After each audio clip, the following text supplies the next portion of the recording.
Hello, I'm Leah. I'm the creator of the historical-inspired webcomic Beneath the Camphor Tree, and of a modern version of that comic that is currently only living on Patreon at the moment. I wanted to make a quick video about the resources and tools I currently use to make my webcomics. These tools will be broken down into 3 categories. The first one will be software that I use.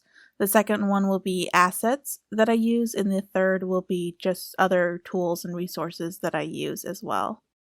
I won't go into too much detail about the hardware that I use because that might change in the future, but I will say that I am currently using I think 2015 model MacBook Pro and a Huion display tablet to make my comic. I also have a few external hard drives I work with, and this is your reminder to go back up your comic files if you haven't this week. Remember to always back up your files. Alright, let's start with the software that I use. First and foremost, I use Clip Studio Paint EX to draw my comic. I basically use Clip Studio Paint for all my digital art these days. In fact, I don't think I even have Photoshop on any of my devices anymore. Clip Studio Paint forever. I use 3D models for pretty much all my backgrounds, and I plan to make a video in the future about my process for making backgrounds for my comics.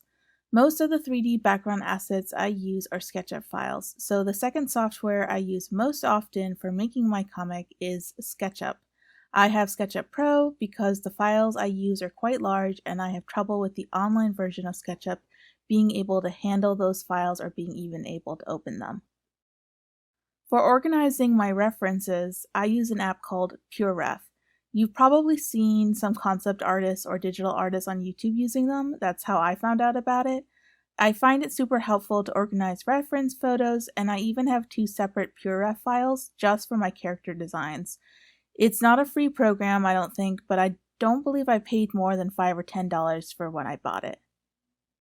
For scripting and plot organization, I use an app called Notion.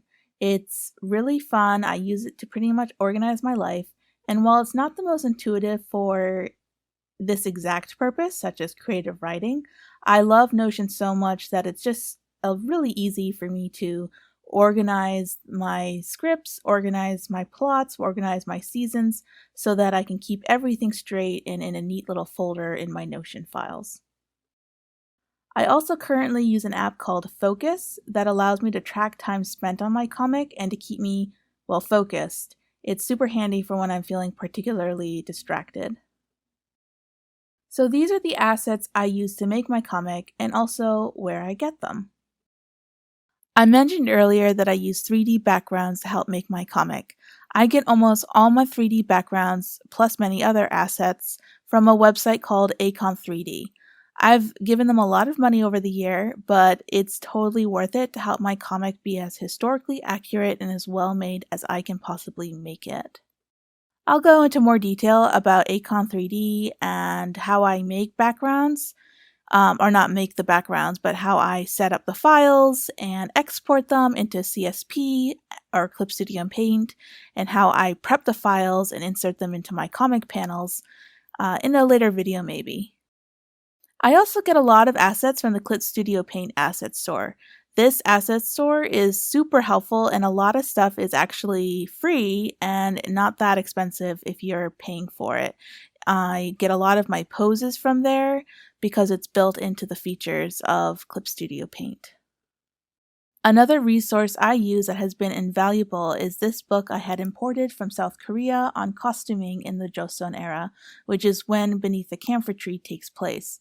I highly recommend this book if you are looking to write a story in this era. I think they also have one from the previous dynasties, and so I will link the shop, if I can find it, that I bought this book through. And of course, Google and Google Translate have also been invaluable resources for me making this comic. So those are the main tools and resources I use to make my comic for this time being.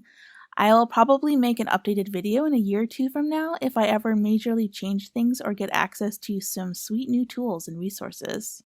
If you have any questions or would like me to make a video elaborating on any part of my comic making process, please comment below. For my next video, I hope to go over the steps I take to make one of my comic episodes from start to finish, but it'll be just a brief overview, so if there's a particular aspect of the webcomic making process you would like me to make a more detailed explanation of, let me know and I'll add it to the list of videos I hope to make soon. Thanks for watching. Love ya.